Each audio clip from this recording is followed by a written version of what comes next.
ഇന്നലെ highlight മാളിലുള്ള Galaxy സിനിമാസിൽ നിന്നാണ് ബിപിൻ ദാസ് എഴുതി സവിൻസ സംവിധാനം ചെയ്ത വാഴ 2 എന്ന സിനിമ കാണുന്നത്. അപ്പൊ ആ സിനിമയുടെ ടാഗ് ലൈൻ തന്നെ a biopic of billion bros എന്നാണ്. അല്ലെങ്കിൽ ലോകമെമ്പാടുള്ള ദശലക്ഷക്കണക്കിന് സഹോദരങ്ങളുടെ കഥയാണ് എന്നാണ്, അല്ലെങ്കിൽ ജീവചരിത്രമാണ് എന്നാണ്. മലയാള സിനിമ സമീപകാലത്ത് ശ്രദ്ധേയമാകുന്നത് അതിൻ്റെ പ്രമേയപരമായ സവിശേഷത കൊണ്ടാണ്, മറിച്ച് അതിൻ്റെ സാങ്കേതിക വൈദഗ്ധ്യം കൊണ്ടല്ല, സാങ്കേതിക മേന്മയോ മികവോ കൊണ്ടല്ല. അത്തരത്തിൽ സാങ്കേതിക മേന്മയിലും മികവിലും ചെയ്യപ്പെടുന്ന അപൂർവം സിനിമകൾ മലയാളത്തിലുണ്ട്, ഇല്ല എന്നല്ല പറഞ്ഞത്. പക്ഷെ പ്രമേയപരമായ സവിശേഷതയാണ് മലയാള സിനിമയെ ഇന്ന് ഇന്ത്യയിൽ ശ്രദ്ധേയമാകുന്നത്. അപ്പൊ ആ നിലയ്ക്ക്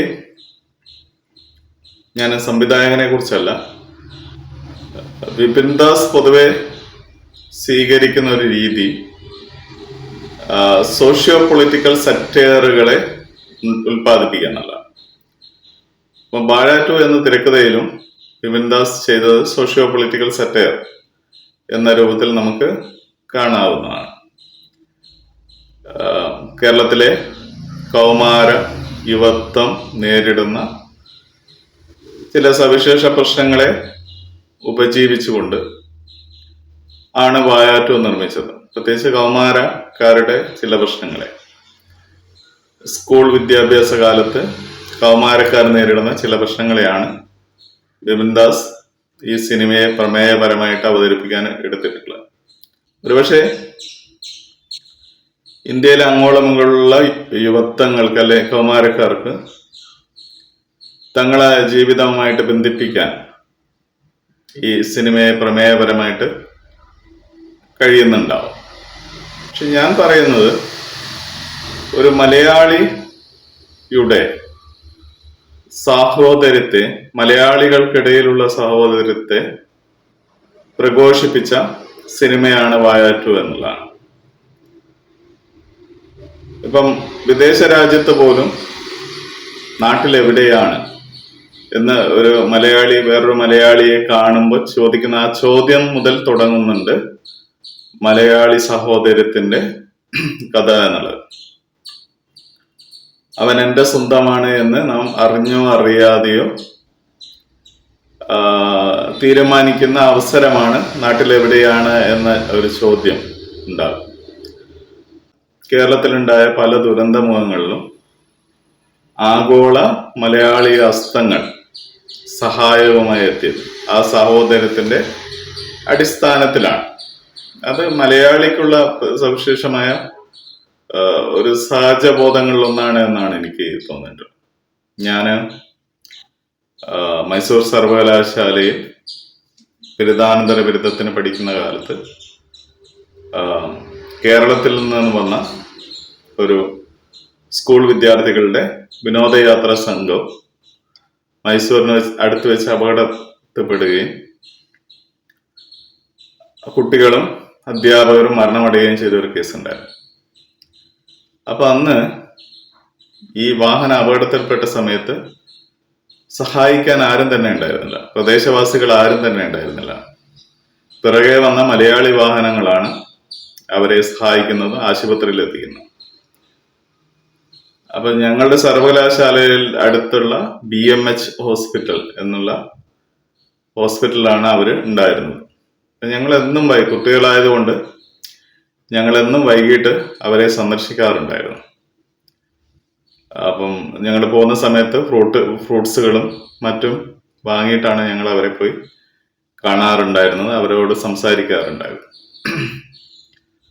അതൊക്കെ ഈ മലയാളി സഹോദരത്വത്തിന്റെ അനുഭവങ്ങളാണ്. അത് ഓരോ മലയാളിക്കും എന്തെങ്കിലുമൊക്കെ ഇത്തരത്തിൽ പറയാനുള്ള അനുഭവങ്ങളുണ്ടാവും.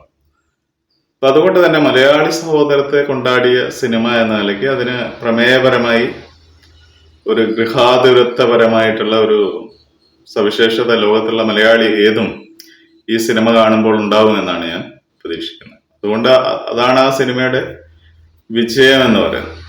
അതുപോലെ തന്നെ അത് പ്രശ്നവൽക്കരിക്കുന്ന ഒരു മറ്റൊരു മേഖല വിദേശ രാജ്യങ്ങളിലെ ആരോഗ്യ മേഖലയായിട്ട് ബന്ധപ്പെട്ടില്ല. ആരോഗ്യരംഗം ലോകത്തെ ഏറ്റവും മെച്ചപ്പെട്ടത് അമേരിക്കയിലായിരിക്കും. അതുകൊണ്ടാണ് ഇവിടുത്തെ ഭരണാധികാരികളും സമ്പന്നരും ഒക്കെ അമേരിക്കയിലേക്ക് പോകുന്നത്. അപ്പം ചിലർ ചോദിക്കാറുണ്ട്, ഇവിടെയുള്ള ആൾക്കാർ കേരളം ആരോഗ്യരംഗത്ത് നമ്പർ 1 ആണ്, എന്തിനാണ് അമേരിക്കയിൽ പോകുന്നത്? ഞാൻ അവരോട് പറയാറുണ്ട്, അമേരിക്കയിലെ ആരോഗ്യരംഗം മെച്ചപ്പെട്ടതാണ്, നമ്മളെക്കാൾ മെച്ചപ്പെട്ടതാണ്. കാരണം അതൊരു വൻകിട സാമ്പത്തിക ശക്തിയായിരുന്നു. എന്നാൽ പൊതുജനാരോഗ്യ മേഖല അമേരിക്കയേക്കാൾ എത്രയോ മെച്ചപ്പെട്ടതാണ് കേരളത്തിൽ. പൊതുജനാരോഗ്യ മേഖല നമ്മൾ ഇൻവേർട്ടർ കൊമയിലിട്ടുണ്ടാണ്.